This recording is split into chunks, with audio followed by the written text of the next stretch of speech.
Hello, good afternoon. It's 4 minutes past 12 and this is Baina Midday News coming to you live from the NAP House, Atomic Junction, Medina.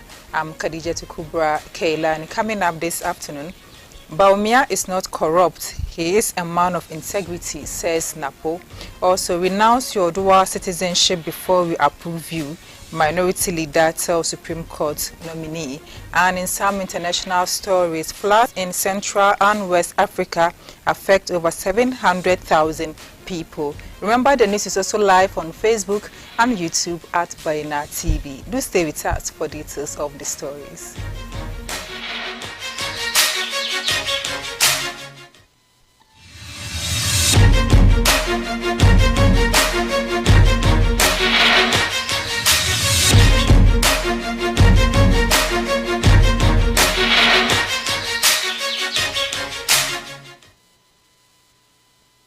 Thank you for staying with us. Now, starting off with some political stories. The minority leader, Dr. Kisule Atuforsen, has expressed strong disapproval of the nomination of Professor Richard Frimpong Opong, a dual citizen, for the position of Supreme Court judge. During the appointment committee of Parliament vetting on Tuesday, August 12, Dr. Forsen said dual citizens are ineligible to hold key government positions, particularly as judges on the Supreme Court. Professor Richard Frimpong Opong, also nominated alongside Justice Sophia Issa by President Akufo-Addo for the Supreme Court. Sharifat Ayuba has the rest of the story. Dr. Forsen, who serves on the Appointments Committee of Parliament, argued that Professor Opong does not qualify to be a Supreme Court judge due to his dual citizenship. He insisted that Professor Opong must renounce his foreign citizenship before his approval can be recommended. Adding to the debate, the National Democratic Congress Member of Parliament for Elembele, Emmanuel Ama Kofi-Boa, argued that it is inconsistent to disqualify the NDC MP for Asin North, Jachi Kwesen, from Parliament even after he had renounced his citizenship. Professor Opong, who holds dual Ghanaian-Canadian citizenship, could become the first dual citizen to sit in Ghana's Supreme Court. This is possible because the Supreme Court few months back ruled against sections of the Citizenship Act, allowing dual citizens to hold positions such as Chief Justice and Chief Director. The Supreme Court declared certain sections of the Citizenship Act unconstitutional,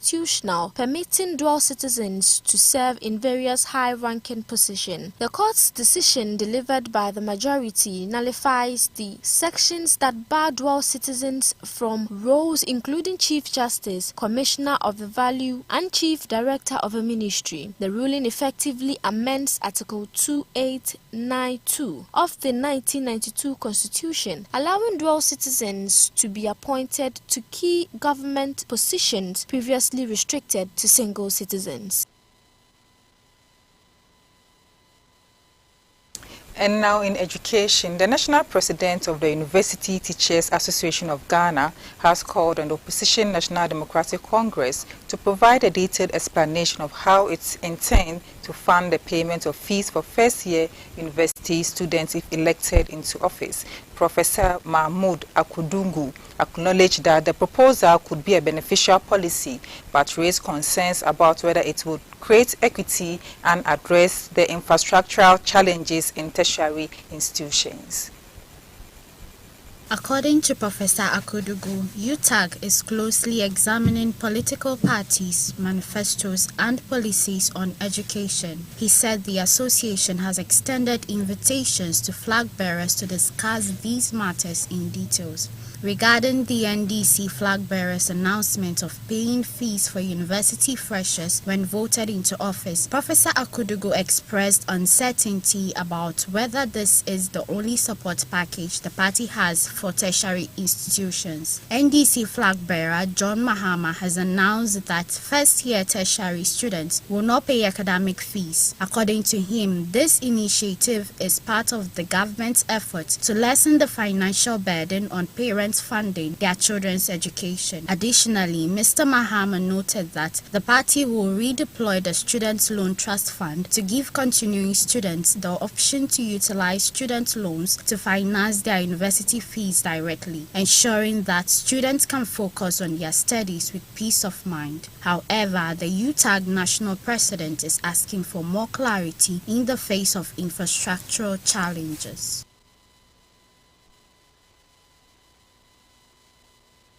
Also, Togbe Afede XIV has applauded the NDC flag bearer John Dramani Mahama for his proposed 24-hour economy policy and zeal to revive the country's economy and youth policy. He identified the former president's 24-hour economy policy as a panacea to help recover Ghana's ailing economy, create jobs and increase the country's foreign exchange through export when implemented in the manufacturing sector. Togbe Afede was speaking when Mr. Mahama led a delegation to pay a courtesy call to him in Ho on the first day of the NDC's campaign tour of the Volta region.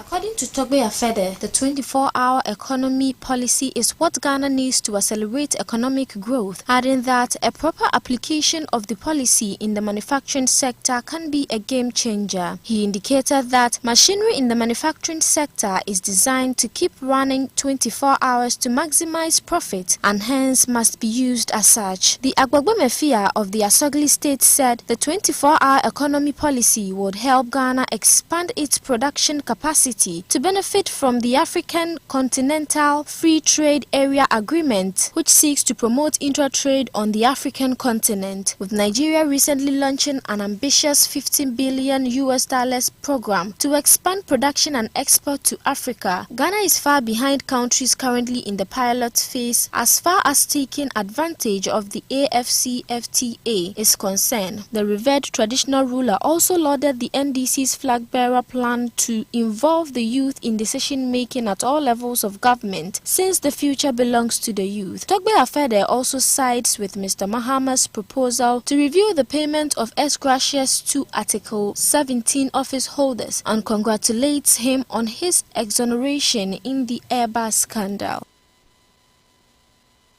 Meanwhile, the Deputy Director for the Movement for Change, Courage Nobi, has asserted that the party's flag bearer is committed to eradicating illegal mining, commonly known as Galamsey, within 2 years if elected to power. Speaking on an Accra-based television station on Tuesday, August 13, 2024, Courage Nobi announced plans to revoke the mining law passed in 2022, LI 2462, which permits mining in forest reserves. He criticized the 2022 law, arguing that the passage of LI 2462 law only legitimizes illegality. Mr. Nobi also expressed disappointment in Parliament, which is nearly equally divided between the MPP and the NDC, for passing the law, stating that both parties have shown a lack of commitment to combating illegal mining. To address illegal mining, Nobi proposed developing and implementing a new business model that would involve the establishment of small-scale mining companies owned by groups of young people currently engaged in illegal mining. This approach, he suggested, would provide a more sustainable and legal alternative to Galamsey.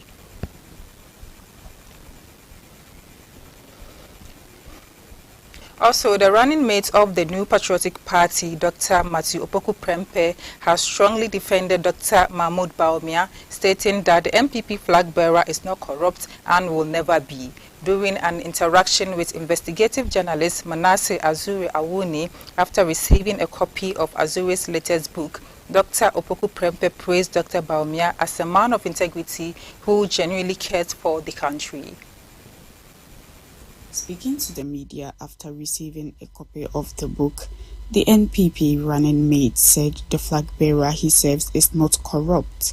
He has never been corrupt and will never be corrupt. I serve a flag bearer who will not be corrupted by power. And I serve a flag bearer who Ghanaians watch the space. I don't believe he would condone corruption. Neither do I believe he will cover corruption. But if we look at the word corruption in its English meaning, you can be corrupt from your even mind. And it has nothing to do with even graft or theft of resources. In your manner, it can lead to corruption and things like that. So I also feel passionately that we have used the word corruption too much in this country. Manasseh Azure's latest publication, The President We Never Had, chronicles various events during President Akufo-Addo's administration, including allegations of corruption. The book also dedicates a chapter to the selection of Dr. Matthew Opoku Prempeh as the NPP's running mate and the behind-the-scenes lobbying that took place. While presenting a copy of the book to Dr. Opoku Prempeh, Manasseh stated the book sheds light on some of the key events that occurred the Akufo-Addo Bawumia government from the early days of administration to the present. Dr. Opoku Prempeh, visibly pleased to receive the book, promised to read it and provide feedback.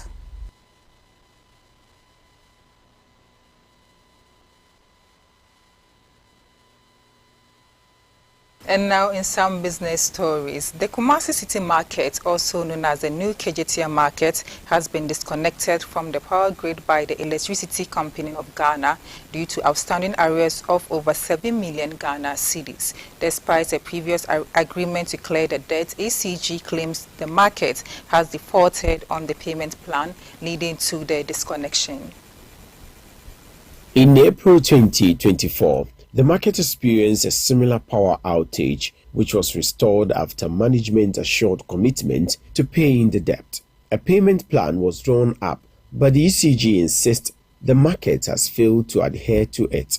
The market's management, led by Managing Director Edmond Kofi-Dufour, claims that they have shown commitment to paying the debt, but ECG remains unsatisfied.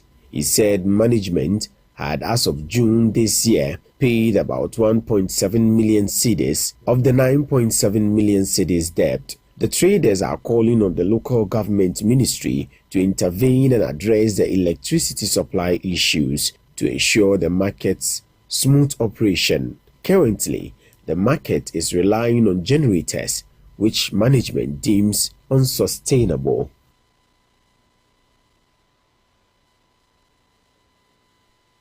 And in some international stories, the flood currently affecting Central and West Africa have already impacted more than 700,000 people, according to a report from the United Nations Office for the Coordination of Humanitarian Affairs. This alarming situation is the result of torrential rains that have hit the region just 2 months into the rainy season. Addressing a press conference, the deputy spokesperson for the UN Secretary General expressed concerns about the flooding in the region, which has already affected hundreds of thousands of people in Central African Republic, Chad, Ivory Coast, the Democratic Republic of Congo, Liberia, Nigeria, Niger, Mali, and Togo. In response to the scale of the disaster, the United Nations, in collaborations with its partners, has intensified support to the governments of the affected countries. The assistance provided includes food distribution, shelter, and water and sanitation services. The United Nations Central Emergency Response Fund has allocated $10 million this year to the government of Congo, the Democratic Republic of Congo, and Niger. This aid is aimed at mitigating the effects of climate shocks, including floods, which continue to threaten millions of lives in sub-Saharan Africa.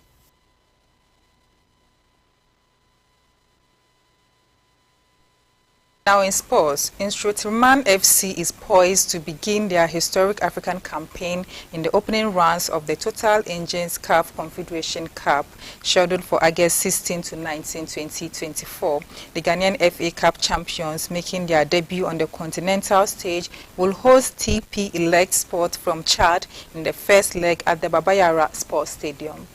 Insutriman FC secured their place in this prestigious competition by overcoming Bofa Kwatano 2-1, earning them the honor of representing Ghana in the CAF Interclub competition. This journey to the CAF Confederation Cup marks a significant milestone for both the club and the Ghanaian football, as they aim to make a strong impression on the international stage. The upcoming match at their home ground promises to be an exciting contest, with Insutriman FC looking to capitalize on their home advantage before traveling to Chad for the return leg scheduled for August 23rd to 25th. 2024. The team has been rigorously preparing for this campaign, and their fans are eagerly anticipating the opportunity to see them compete against some Africa's top clubs. With the CAF Confederation Cup known for its intense competition, Insutriman FC is determined to advance the next round and continue their remarkable journey. The Bono-based club will be aiming to replicate the success of Dreams FC, who reached the semi-finals of the CAF Confederation Cup in their first attempt, only to narrowly miss out against Zamalek.